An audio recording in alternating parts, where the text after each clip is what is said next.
Welcome to the Heal Black Joy podcast.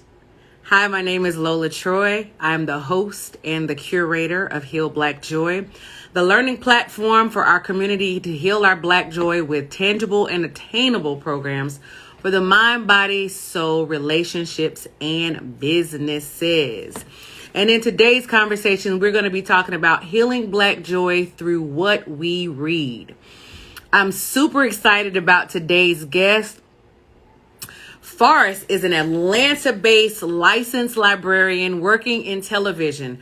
The queer woman of color is an avid DC comic book collector combating under education and for gender equality.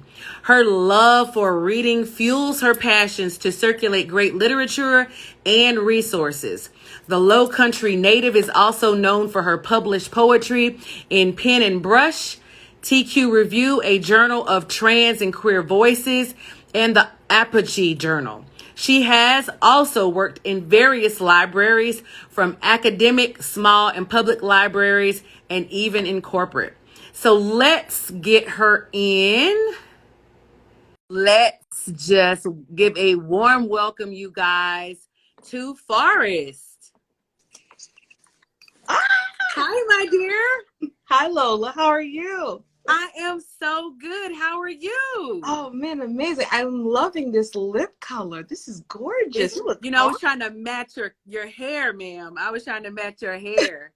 Isn't she fab with this purple hair, you guys? Thank you. Thank you. Oh, my goodness. How are you feeling? How's your week been? My week has been great. I just turned 49 on Saturday. And it was, when you get to, over your 40s, like they all kind of run together. But for some reason, this 49th birthday has just been yummy. It's just been yummy. Yummy, yummy, yummy, yummy, yummy. All the good energy and vibes that I'm hearing from your birthday. Also, happy belated birthday.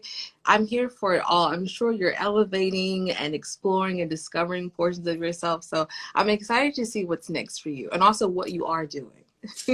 Thank you. And I'm so glad that you are a part of it. I have just been following you. I've been a fan of yours. I love what you do. I love what you do with your content, but I also love how you present everything. I think it's amazing. Amaze balls, right? Thank you. Thank you. Oh, man. So this month has been about mindset at Heal Black Joy, our Heal Black Joy community. And I've talked about Heal Black Joy. We talked about Heal Black Joy through what we say, through what we think, through our environment. And I want to talk to us about what we read, because I think it's super important, you guys, in our community specifically, to not take in just junk all the time. We need to take in some good stuff. And reading, I'm an avid reader. I read all the time. My parents are educators or retired educators, so I didn't have a choice. I had to read, okay? You sound like me. Yeah. So for me, reading was very important. It was a way for me to escape. It was a way for me to get away. It was a way for me to connect with other people's stories. And because I write, I'm a lover of literature. Okay. So when I saw you, our favorite librarian, you guys, I was like, oh my God, we've got a favorite librarian, and she's a woman of color, and she's a queer woman of color, and she's just everything with this purple hair. I'm loving it. It's something new. I'm trying something new. I'm about to turn 30. So I'm also by also your walk, but also your interests as well as an avid reader and also as a blerd. I consider myself a nerd. Reading is also my way to escape, but also a point of access for other cultures and communities that I generally am not familiar with or frequent primarily or generally. in my day to day. So reading for me is how it was my one way ticket to explore the world. And that's where I gained truly the strength to be myself, but also to express, my passions, my interests, but also to articulate my weaknesses and to verbalize them, because that's also how I was able to find community, not through my struggles or my weaknesses, but also how I identify. Also as a Southerner, I love Southern history, not only Georgia history, but what truly articulates a lot of narratives, as well as the Great Flight and migration of many other Black contributions to the Black experience. So when I circulate, literature and resources on my platform, I try to hit almost every intersectionality with an unbiased scope. So that way it's truly a neutral learning environment, similar to what you would engage if you're at a public or academic library, or even in a visual environment like a museum, because I actually used to work at a museum before I worked in a library. So Wow. that, Wow. So you covered the gamut, and I love that. And it comes across. That's what I love about your page, and I love about your content, that it comes across from a broad vantage point. It's not just one thing, but you definitely intersect with culture, our race, our our our orientation, everything. You come across with every single industry, everything. Like, you cover everything. You cover the gamut. So let's get into some questions. yes, come on, let's go. Where did you gain your love for reading books? I always like to ask people that question. I would have to say my grandmother. And also because initially my first schooling after my dad's retirement from the military, I was in a primarily white environment. And so my grandmother truly taught me to value, non-traditional approach to education, that not only traditional education in a public school setting or private is tangible and essential, but your discovery and your interest and your pursuit of your interest through what you read is also as valuable and essential, and how you apply that also reflects your commitment to yourself as you refine and strengthen who you are and discover and elevate to your highest self. And so my grandmother truly put that influence into me of exploring different genres. But again, being in a primarily after the military, a primarily white environment, having access to other communities and other identities in the Black community, or what's a part of the Black experience, I didn't have in my day to day. So picking up or Essence and looking at Cicely Tyson, or looking at old vintage comic books, or reading either a children's title or a young adult title like The Color of Water by James McBride, or reading like Sula by Toni Morrison, it gave me a perspective of other life, other struggle, other identity, other pursuits, other strengths, but also other Black joy, other Black happiness, other Black love, other Black solitude. Oftentimes we enjoy the company of others, but when you read, that commitment to yourself, that self-discipline is me time. You're enjoying yourself, and you're allowing others, you're teaching others through teaching yourself how to love you, how to complement that joy that comes from within and that happiness. And so reading afforded me that opportunity to refine and have multiple experiences in that. And that's where the joy in reading came for me. That's amazing. I love how you said that. It allowed you to gain different experiences than what your present day reality was at that time, right? I think that's awesome. I think a lot of people, a lot of kids, specifically, young adults that don't love reading, it's because it's something that they don't identify with. It's something that they don't. I remember, now that I think about it, it's coming back to me now. You remember, I don't know if you're old enough to remember this. I'm really telling my age right now. But when we were younger in school, you had this, you had to read 100 books, during the summer, right? And a lot of times people were reading the books to go to the party, because they would always celebrate with, if you did 100 books, you had to show that you did 100 books, and either you would get like a pizza party or something like that. But for me, because a lot of people were doing it for the pizza, right? Me specifically, I lived a couple of blocks from the library. So the library was my hangout spot. That was my hangout spot. And now I'm thinking about it. It's like literally coming back to me as I'm talking to you, because you took me back when you said getting other experiences. I would literally be in the library as a kid up until the time that the library closed, reading a book. To have most of my experience as a child, I can attach it to my time at my public library. Yes. It's something similar to exploring my independence, similar to yourself at the library as my hangout spot. That's really what I experienced once I gained my independence, when I was able to drive on my own, because whether I was after school, or I would also skip school to go to the library. I was one of those nerds. It was my It was. I'm not going to lie, because my library was next to my church. So those two areas for me were a haven during my adolescence. And a library for me provided an experience of how not only our government works, but how democracy works, where if I don't see myself on the shelf or something I like, I can raise my concerns. And through a process, I can gain that access. So I was able to explore my interests, and that's when I pursued law school. That's something that not many people do know. I'm a law school dropout. But I'm thinking about going back as a librarian, as a licensed librarian. That's my joy. That's my passion.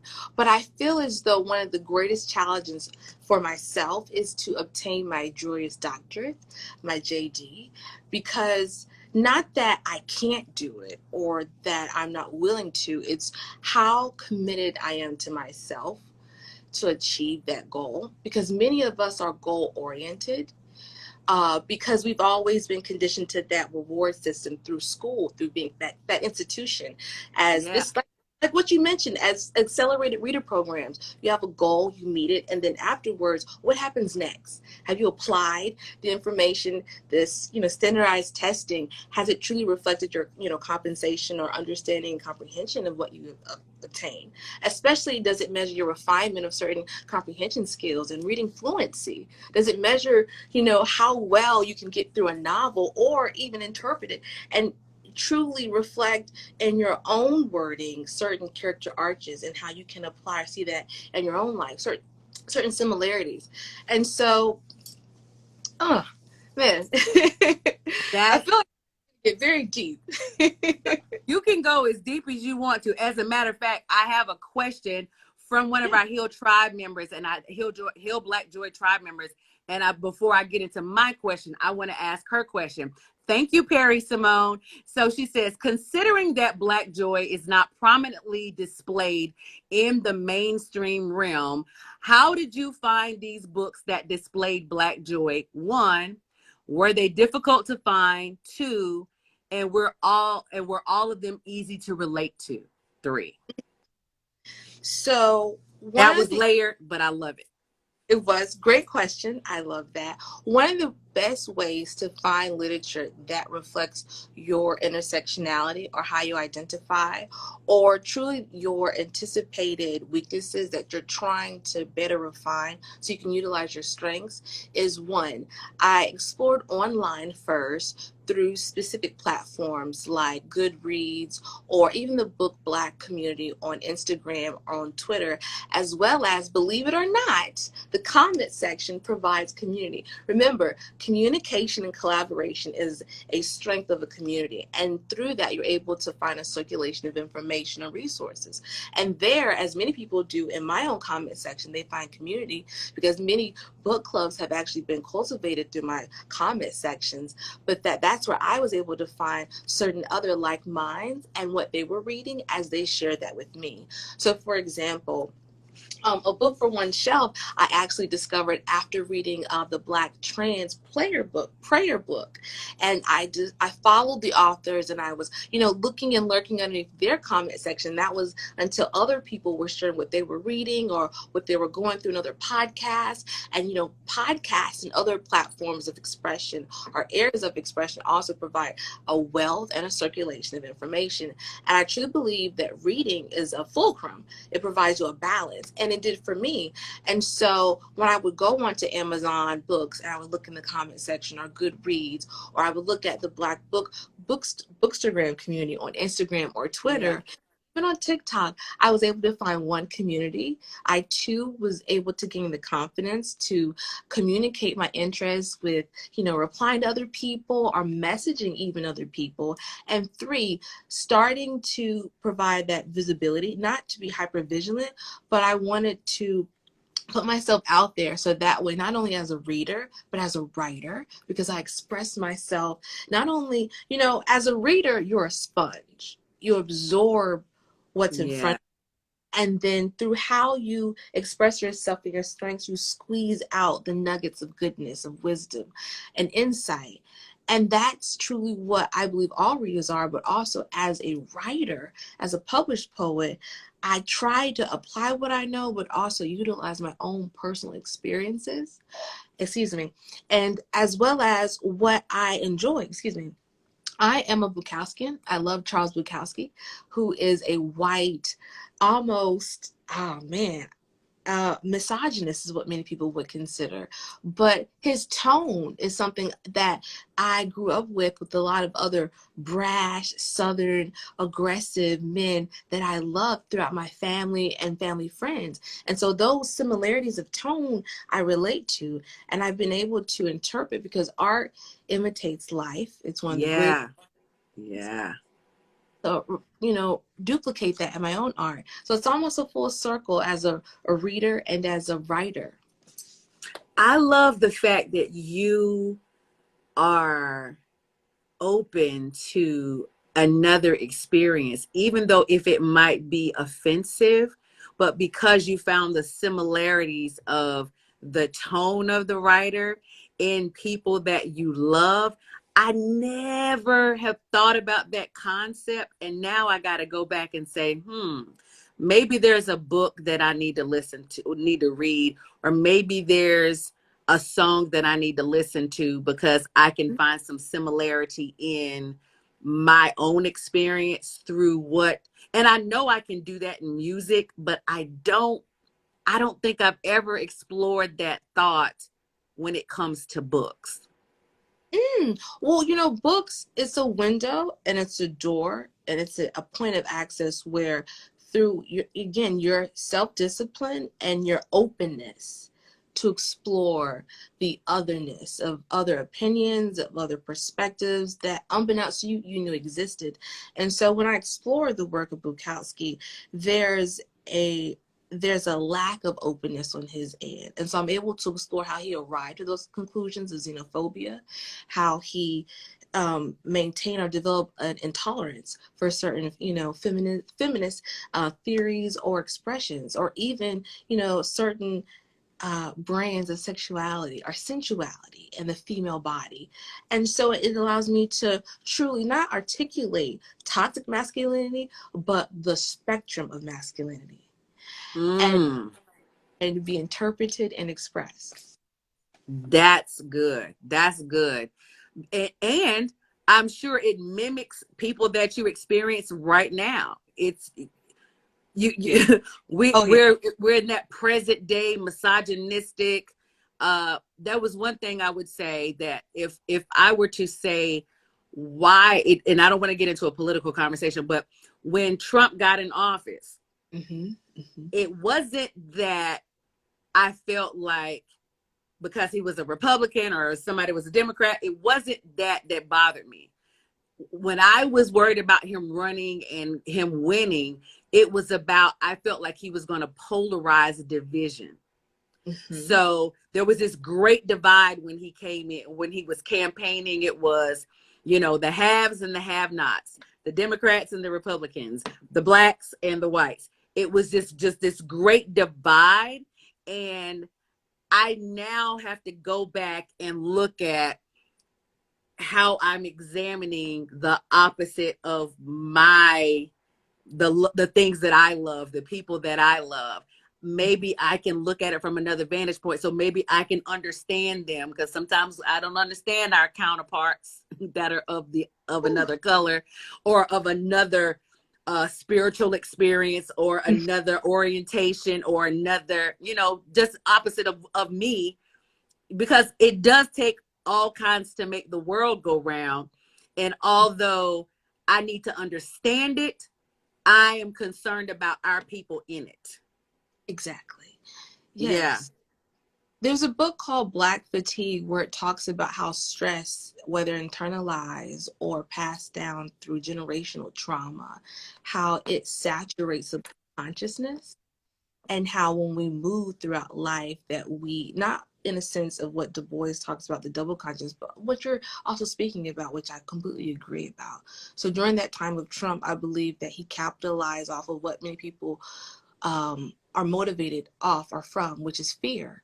He utilized, of fear, which ultimately divides. And as money, which is an illustration of classism, and the class system is an equalizer. Money is the greatest equalizer. And then we also have race and heritage, because when you do not know yourself or are able to explore yourself, others are able to utilize that. There are infrastructures built upon the ignorances of many communities. So when you don't utilize one of the greatest resources, reading, others are able to capitalize off of your ignorances and your fears and motivate you through it's almost subconscious and conscious, because you're aware, but through your lack of awareness of self, you're not truly aware of the power you've relinquished to others and how it has provided you certain motivation throughout your life. Now you're getting deep, Forrest. Now you're getting deep, and I love it. I absolutely love it. At the beginning of the year, everybody does this. I need a reset. I need to change what I eat. I need to exercise. I need to do all these things, right? And since we're talking about mindset in the month of January for Heal Black Joy Tribe, it's the first of the year. What are some good mindset things, books, or healing books to read for 2022? Because I think it's important to get your body right, and it's important, what you take in and how you exercise and all those things. But it's also important what we exercise and put into our mind, because mindset is everything. It drives every other thing that we're trying to achieve or trying to accomplish when it comes to our goals. And everybody's trying to lose weight. Everybody's trying to do all these things, right? But if your mindset is not right, it's not sustainable. That's why people can work out, the first month of January, and by Valentine's Day, they're ready to go eat cake. Mm-hmm. Well, I believe, first of all, your inner child and your consciousness, your mindset never leave you. And so I believe, regardless of what time of the year or season you're in, first of all, number one, your commitment to self is one of your greatest priorities. You are your greatest priority. You can only give people what you have. And so if you're not able to give yourself 100%, any reflection or expression of what you can pour into someone's cup will never meet what you could give or share with the world or yourself. And so one, your commitment to yourself. And however that looks like, first you define that through exploring your dislikes and your interests. That's where you can figure, okay, for me, I enjoy reading comic books. I enjoy reading novels. Any other genre of literature, it overwhelms me. And so through these genres of literature, I find the specific subject that I like. And so I challenge others to explore different genres outside of self-help to see what truly motivates them. And that's the second thing. Define, or in your way, before you can define, anticipate, discover, and then define what motivates you. As you previously mentioned, fear motivates many of us, but also through many of our maturing, goal-based learning or goal-based is also what motivates us. But when we define truly what motivates us, we also articulate what fuels that passion. And many of us as an artist, the question that many of my creator friends we cultivate is, what is the source of your creativity? Is it struggle or pain, or is it freedom and liberation? Because in the great words of Toni Morrison, the true purpose of freedom is to free others. But, that's something that you have provided yourself and have defined for yourself before you can Yeah. your own. It's almost, as what I like to say, the Sankofa effect, but the Tubman effect. I can't give you what I can't have. So one, through your commitment of self, two, defining, what motivates you, and then three, community, defining your support corner or your tribe, whether it's online primarily, whether it's in person. For myself, I'm an introvert. So 2/3 of my community, my tribe, are online. And the rest are in person here in the down south because of how I recharge. But I've defined that for myself, and then through my language, because we all speak in different languages, all different love languages, through different traumas, through different resolutions, through different ideas. We express what we expect, what we gain, what we look for, what we receive, and how we are going to react and receive it. And we teach others not how to love us. That terminology is very loosely. We teach others how to complement our joy and happiness, because you share your joy and happiness from within. You don't find it. And I truly believe that true joy, true change, true love, true happiness, true Black joy comes from within, and then you share it. And then Yeah. through that, you create the environments you're in. Can I just take that, what you said, and make that my moniker? I love how you put that together. Oh my God. It's like you're taking my thoughts in my brain, but you are disseminating the information from a very cerebral, just amazing space. I love it. I love it. So what what motivates you? Like, what, when you think about mindset and healing books in 2022, what are you reading? What are you Ooh. reading? So I love comic books. I'm a huge DC fan, but also children's books. Believe it or not, some of the greatest life lessons or depictions of certain cardinal points on your moral compass you can find in a children's book. And so there's a book actually that I'm reading, or that I just picked up, called You Are Not Alone. It's by a Grammy Award-winning Alphabet Rockers, and it's illustrated by Ashley Evans. So it's a great Black illustrator, great Black author.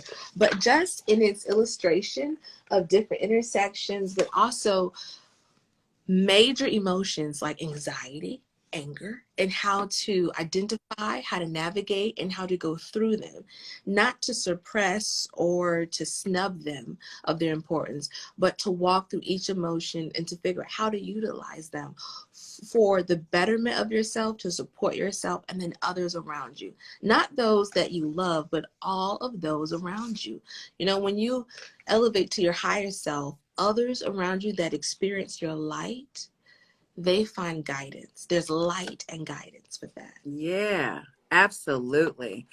Um, I know that you're an advocate and a member of the LGBTQ community. Stand up. If there's anybody who struggles with their sexual orientation, or they have parents who don't understand that journey but want to have an open dialogue with their children, what is a good book to help them? Because I know that, right now we're having conversations, like every industry is having to have conversations of sensitivity and diversity, right? And we still have a generation of people that don't understand the LGBTQ community. They're not trying to understand it. They're not trying to learn it. They got that brash sense of construct where they're not going to open up their mind to a new way of life. This is just where we are today. So we're having conversations that we haven't had before. So if you have a parent or a grandparent that struggles in that area, they have that weeble wobble, they love their grandchild or they love their child, but they don't understand that journey and they don't know what to say. What is a book that could help them? Okay, so first, a book I believe that would help any parent, educator, guardian, or any reader where they are in their life of age would be The Queen's English, the LGBTQIA Dictionary of Lingo and Colloquial Phrases by Chloe O. Davis. So this book is not only a pictorial guide, but it also is a historical timeline and provides origin of history. So you're able to see how the Black experience includes queer narratives, whether trans, non-binary, lesbian, gay, or wherever amongst the spectrum. But this book is by a Black author. And so it provides that visibility of where many people don't believe that excellence and that where that joy and that happiness and that Black love exists. You know, Black love expands amongst every contributor of the Black experience. And so when you have a book like this is a perfect reference title, but also it meets someone exactly where they are. And I think that's the purest definition of a reference title. It meets the reader where they are and it elevates them amongst every time they open the title and apply with. And, you know, this book, I believe, is also a great conversation starter because it's not a coffee book title. You're bound to open this book up and also share it. I have shared, I've discussed this title. I've met with the author virtually. I've done a book talk with her with Cherished Books and More, which is one of the oldest feminist book clubs, of oldest feminist book stores in the country and also in Georgia. So this book, The Queen's English by Chloe O. Davis, I would definitely recommend to any educator, parent, guardian, or reader of any age that wants to explore, or, and you know, I say this strongly and passionately, that an open mind reflects an open heart. And when you open a book that meets you where you are, this becomes your friend. It's not just a book, it's your friend. And for myself as an introvert, you know, like I said, majority of my tribe is virtual and a third is in person. So books are my true friends. You know, I'm a huge lover of Zora Neale Hurston.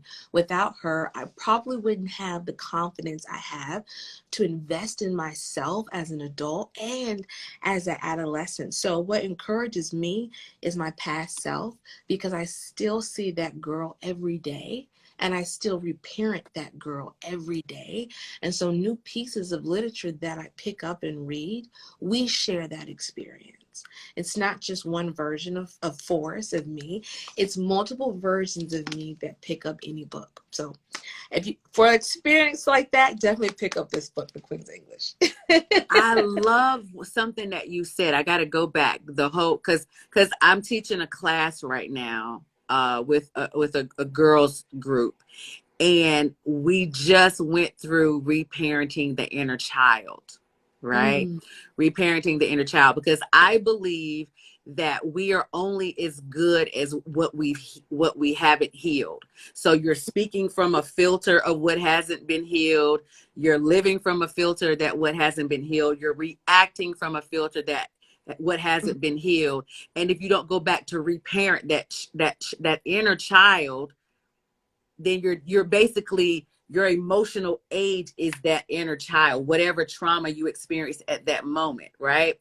So when you said that reparenting the inner child, are you utilizing the book in helping you reparent that inner child? Oh, yes, because in that process of reparenting, I'm teaching the inner child Forrest to build trust with me. So that way, when we are triggered, or excuse me, when I'm triggered, or when I meet certain emotions that I've yet to explore, that I am not reacting through an adolescent lens or where I was snubbed or stubbed emotionally, but where I have healed and where I've met myself through my highest self at the moment, and then I do the best that I can. And this book truly has taught me about myself, but also how to meet others where they are and figure out the rest there. Sometimes everything doesn't need to be planned out. As a type A personality, it's so easy to, and also as an older child, anticipating others' needs is almost accustomed through certain traumas that I've been through, but resolving them and exploring them, I've understood that I can meet people where they are, and also people are able to verbalize the help they need, or we can discuss that through the language that we've cultivated through our rapport, or through that Mm. rapport our frequency of communication, whether nonverbal or verbal. And that's where titles like this provides you that insight. I love it. I love it. I think I think in our community, because it's still, it's not as taboo as it was, you know, when I was growing up. But I think now people are starting to have the conversations that they couldn't have 20 years ago with their children. And this generation, because my daughter's 20, that generation, they are coming out the womb like, all these constructs that you guys have, it ain't working for me. Right? We're done. I'm not doing it. Like, we're not getting ready to do that. We're not getting ready to sit here with all this trauma, you know, that you guys are dealing with. I'm going to be in your face, and I'm going to look you in your face and tell you, no, what you did and how you're acting right now is not working for me. So do better. My daughter has been, I always say that she's been my greatest teacher when it comes to my triggers, when it comes to, you know, the things that I experienced as a child. Because as a mother, if you're trying to be a good parent, you always want to do better for your child. You always want to have that the representation of being a better parent than you were parented. So I have to do a lot of self-reflection. And in that self-reflection, it came where I literally had to pick up a book and say, I don't know it all. I haven't figured this out. So let me read to find out if somebody else is having this experience, and how do they navigate their way out of this situation? Or what am I supposed to say to my daughter when she asks me a question that stops me in my tracks and I have no answer for her? I need a resource. I need somebody to tell me what I need to say to her, right? So with that being said, books were very instrumental in me being a parent. Also in me, you know, going through divorce.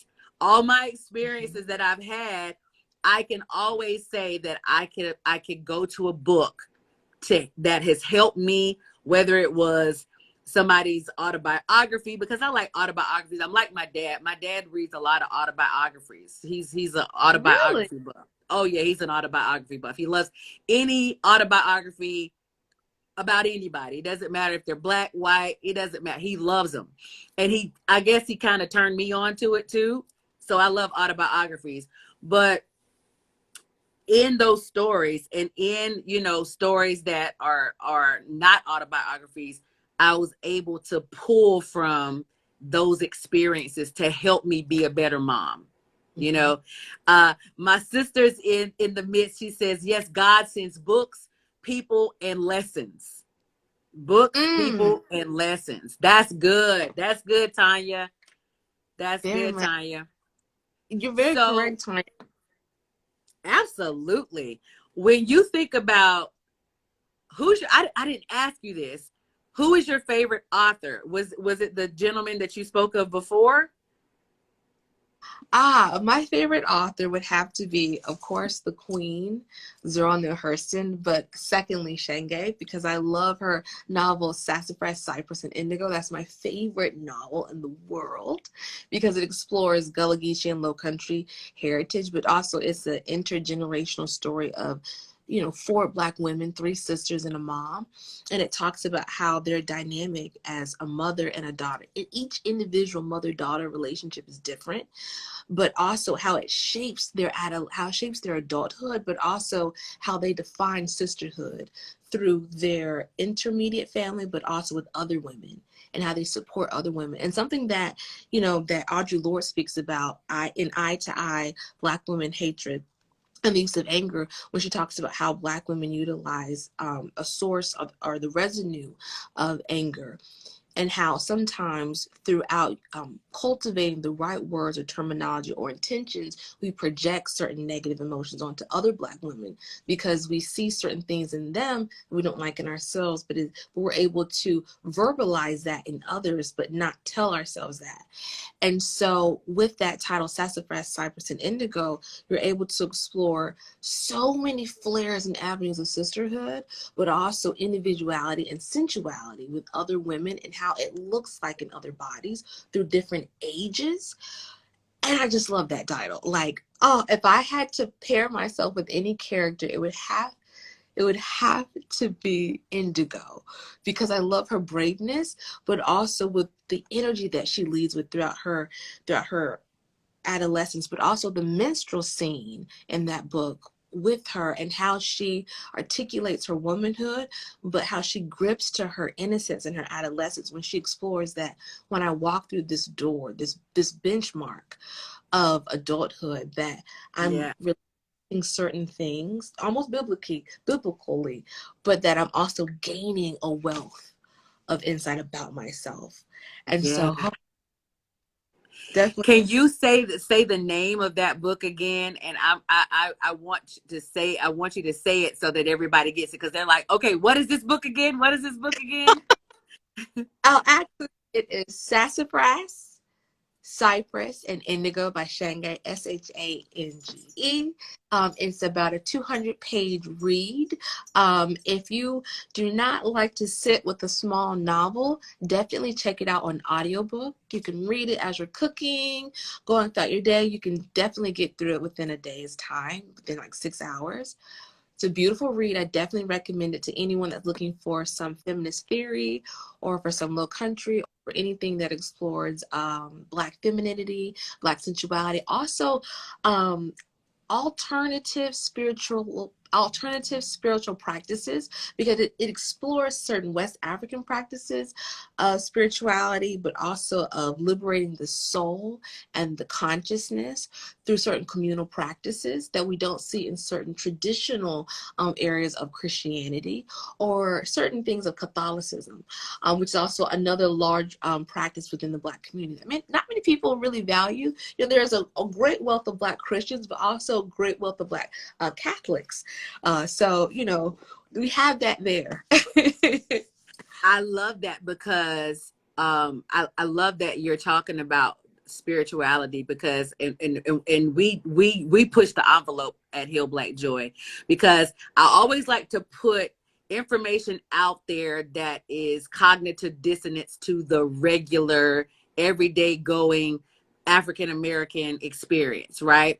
And as you said, our African American experience, because it was passed down to us, Christianity, in a way that um, is void of our own spirituality from Africa, right? I think now, because we've got so many mediums of resources, we're now starting to tap back into our thing. I just had a conversation with a brother last night that I'm going to interview in a month or so, but I can't wait to have this conversation with him, because we were talking about how, like you said, we have that reward system theory.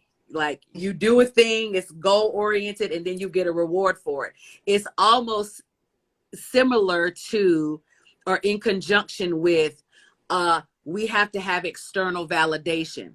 We've been groomed to have external validation, right? So we have our parents clapping for us when we, get good grades, or, you get a reward for that. Or, I love you from a reward system. If you do your homework and you do your chores, I'm going to reward you because you've done those things. Or if you play basketball and you make a shot, or you throw a football to someone and they run it down to the end of the field and they do a touchdown, everybody's praising that person. Everybody's praising that person. But then when you become an adult, because you learn these things as children, when you become an adult and you don't have somebody there readily giving you external validation, we start thinking, are we worthy? Are we,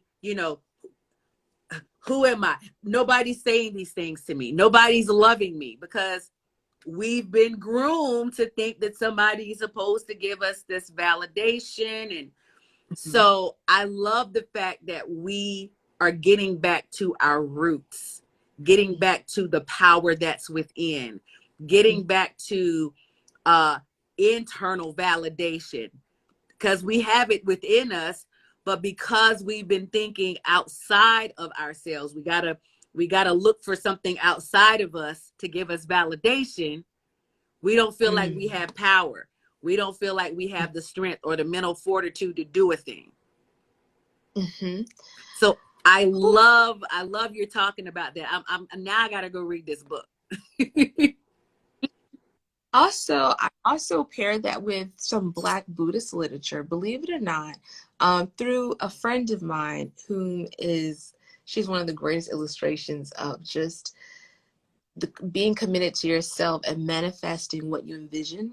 She's an attorney as well. They're an attorney as well. And just in her articulation, how she has explored the core principles of Buddhism with me has helped me to understand that I can obtain certain joys from other practices as long as I invest and explore the literature to know how to properly apply it, to also arrive to the conclusions that this practice or this and I wouldn't call it necessarily a faith, but I would definitely call it a practice because it's a discipline.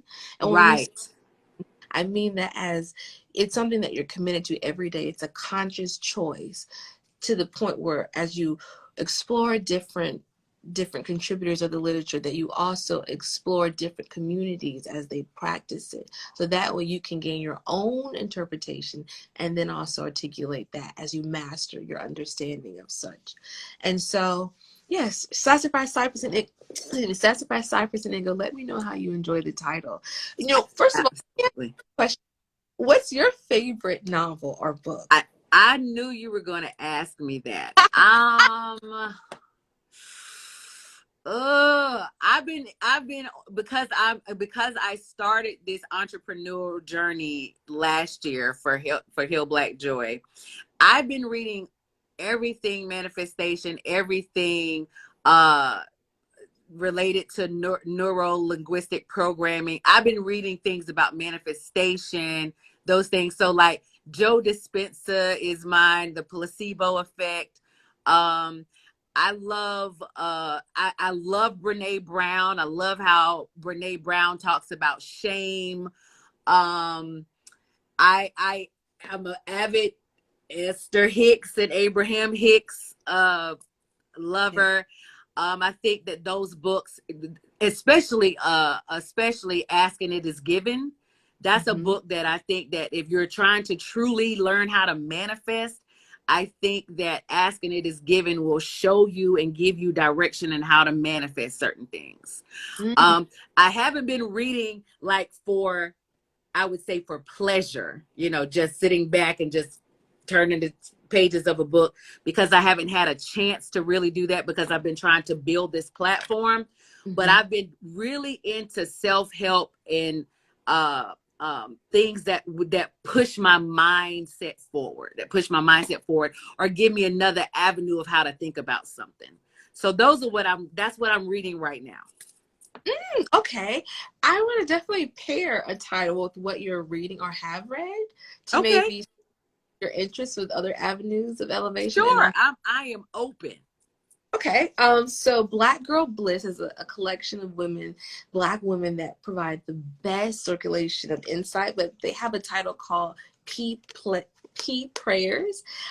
It's sacred and central rituals for wild women of color, as well as they have the title called Please, which is a book of self-care for radical women.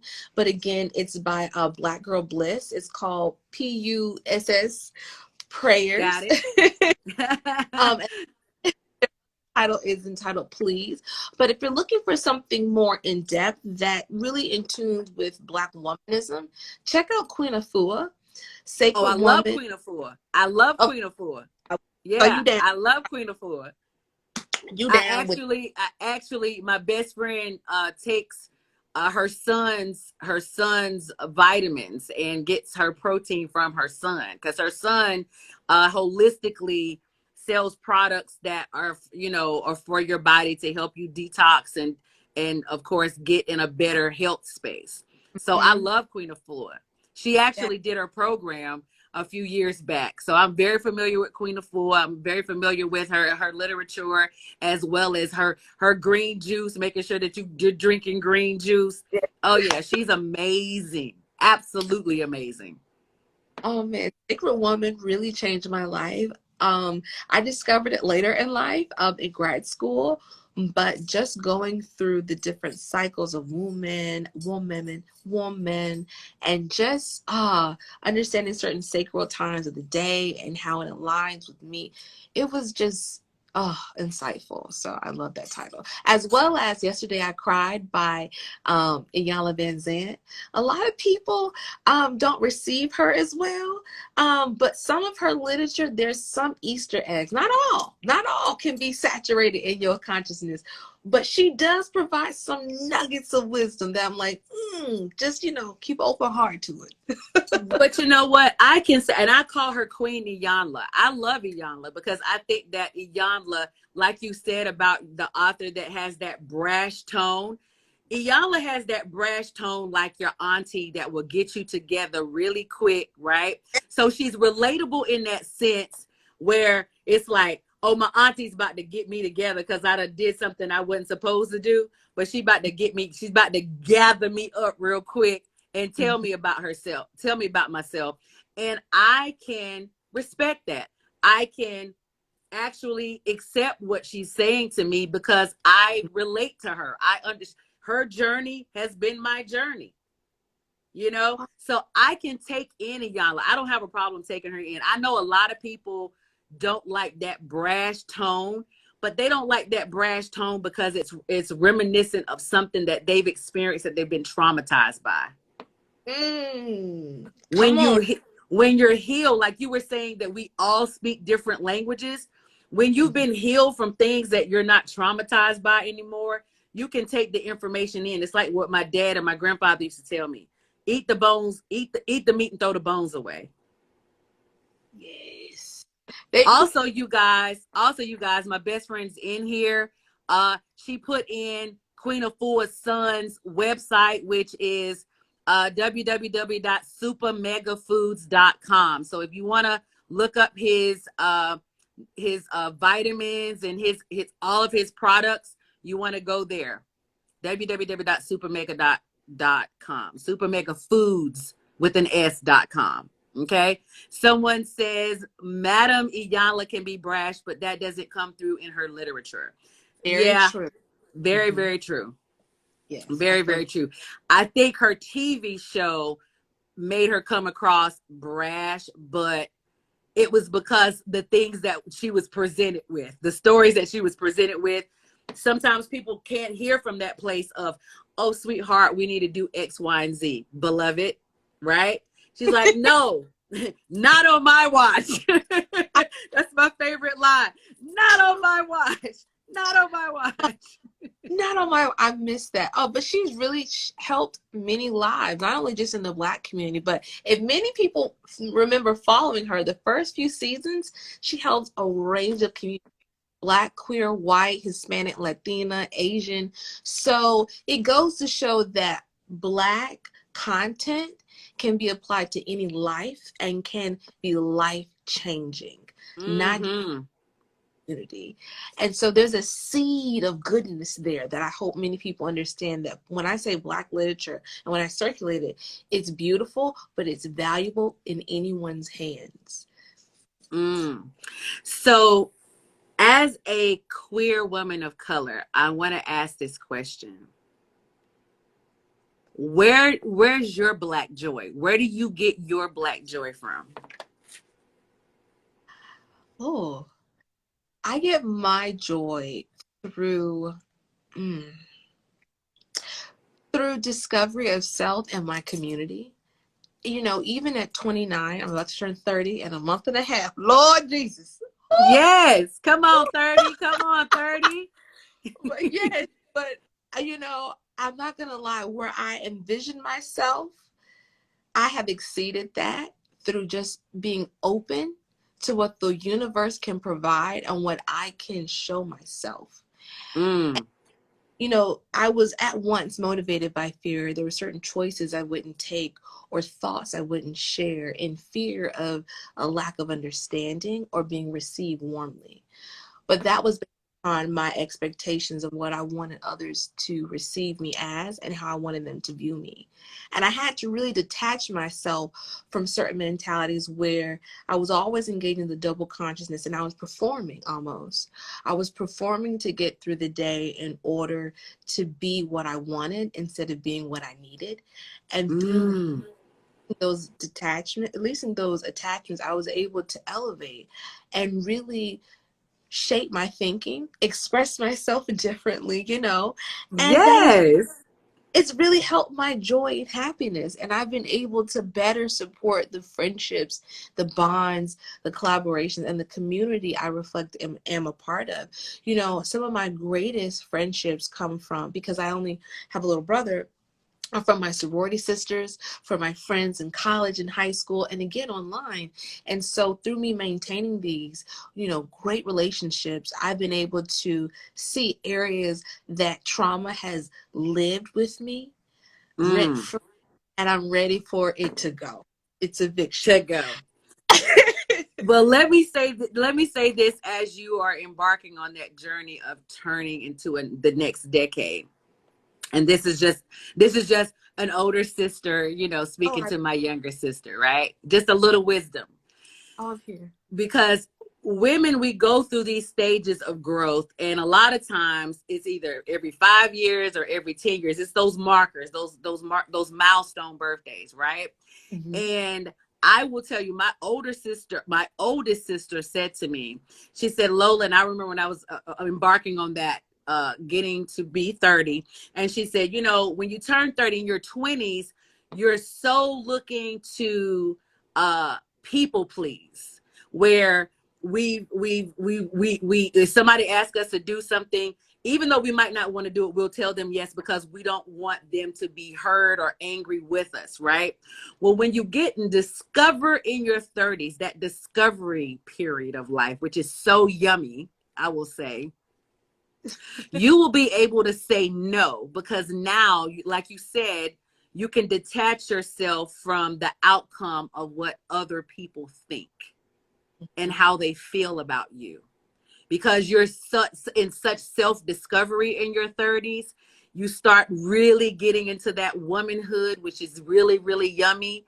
And you start appreciating and having affinity for what you like, what you love, and you have no problem telling people no.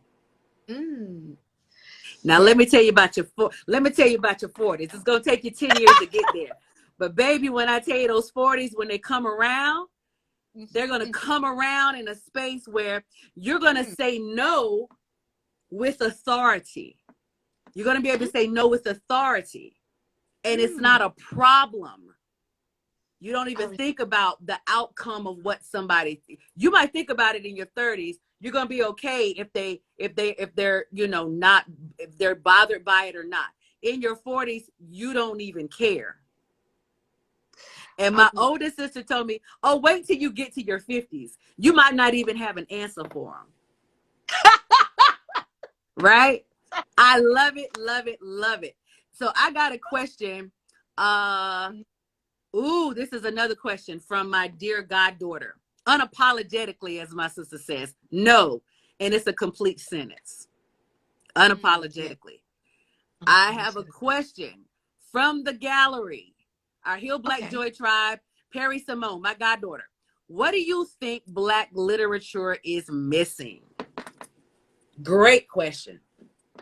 More Black that collaborate. What? More Black illustrators that collaborate with Black artists. Often we see Black images with white authors, and that interpretation, because it's an interpretation, it's not a contribution to the Black experience. It is essential to some to understand a distant interpretation of the Black life or Black excellence. But when you have a Black illustrator collaborating and working constantly with a Black writer, it's almost a synergy that not only makes sense, but it encourages others.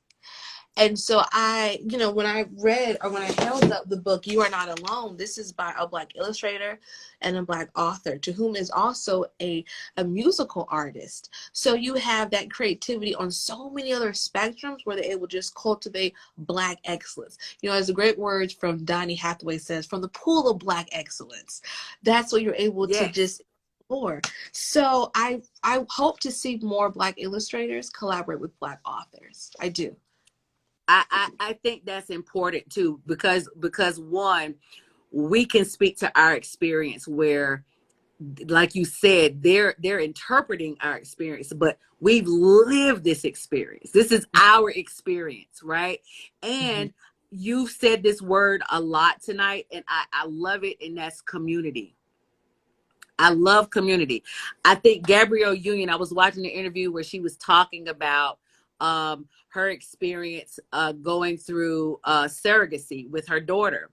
And she said that she didn't really have a lot of community that she could pull from when it came to that particular experience in her life.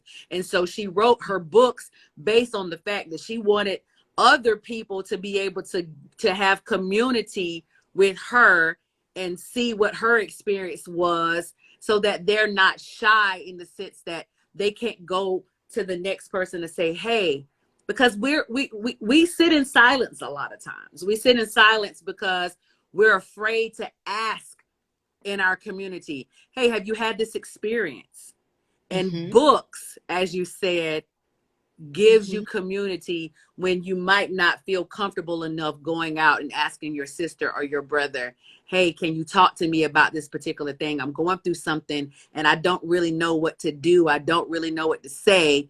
Books definitely can give us, a vantage point that we wouldn't have if we don't go and ask our brother and our sister.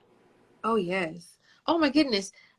You have articulated that so well. Books do provide a point of community, because for those that don't want to explore interests like abstinent dating or Christian abstinence dating, or infertility in Black women, or infant mortality rates in the Black community, many people will explore these topics in a book, and then when they, like myself, develop the confidence to discuss these topics openly, then we explore community outside of our own thinking and mind. And so books like, and titles like We Need Something Stronger Than This by Gabrielle Union, that she just released, that book really explores a nugget of vulnerability that provides visibility, but it doesn't make you hypervigilant to just want to share or to really explore certain things that you, unbeknownst to you, knew that you needed to explore, that were attached to certain weaknesses or certain emotions that aren't as positive. Yeah. Yeah. I love that. I love our community, and I'm noticing that your book community has been in listening to our conversation tonight. What are you working on, Miss Forrest? What is our favorite librarian working on? Oh man, I'm glad you asked that. So I have a podcast, Favorite Librarian, the podcast, which is available everywhere. But like I previously mentioned, I'm an introvert, so I'm challenging myself to get in front of the camera. I no longer work at a special research library solely dedicated to Black excellence and literature. I now work in television. That's where most of my background is, outside of an archives. So working back in this platform has given me the opportunity to get back in front of the camera on my own platform. And so I'm hoping by the end of March, my birthday month, shout out to the Pisces. Okay, Pisces. Yes, I'm hoping to expand into YouTube. That way there's another avenue where others can build a rapport with me and that trust, because many people always constantly ask me if I'm a real librarian, how old am I, am I really am, are you gonna call me, all that. But yeah, so I want to add more not access to me, but more transparency of who I am, to build more of my audience. And what's the name of your podcast? Oh, my podcast is Favorite Librarian, the podcast. It's everywhere: Spotify, Amazon, Google, iTunes, everywhere. Or you can check out the link in my bio, favoritelibrarian.com, or again, its favorite librarian, the podcast. And my recent episode was episode 10. We featured Ashley Meadows, who was a wonderful attorney. Yes, and avid reader as well. Awesome. Awesome. Well, you guys, I'm telling you, this conversation has been yummy. I don't know if you guys have enjoyed it as much as I have. This has been a yummy conversation with a favorite librarian. I cannot thank you enough for the expertise, your transparency, your vulnerability with us and our Heal Black Joy tribe. So I really appreciate you coming on tonight. I know you're extremely busy. You're booked and busy. And I just thank you for sharing your beautiful purple Pisces energy with our Heal Black Joy tribe. Thank you for having me. This has really made my week and my month. Thank you, Lola. Oh, it's made mine as well. And when you get to your YouTube, let me know so that I can plug it for you. I'll definitely plug you for sure. And also, you guys, I gotta celebrate. We got to 1,000 followers today. So share it out. Let everybody know we got to 1,000 followers today. As always, I love you, Heal Black Joy Tribe. Thank you for riding with me, rocking with me. Thank you for believing in this concept. Thank you for believing in my passion about healing our Black joy. I am on a quest to heal us and to help heal our Black joy and get to a place of healing and to a place where we have sustainable joy. As always, follow us on all social media platforms at Heal Black Joy. Please subscribe to our YouTube channel. We just launched on YouTube a week ago, last Friday. It's Heal Black Joy channel on YouTube. I'm on TikTok, Facebook, Instagram, and YouTube. So thank you tonight, you guys, for tuning in, for being fully engaged with our favorite librarian, Miss Forrest. I love you. Thank you so much for sharing your journey with us. Thank you. Have a great night and rest of the evening. You too, my dear. Have a good one. Love you guys. Bye.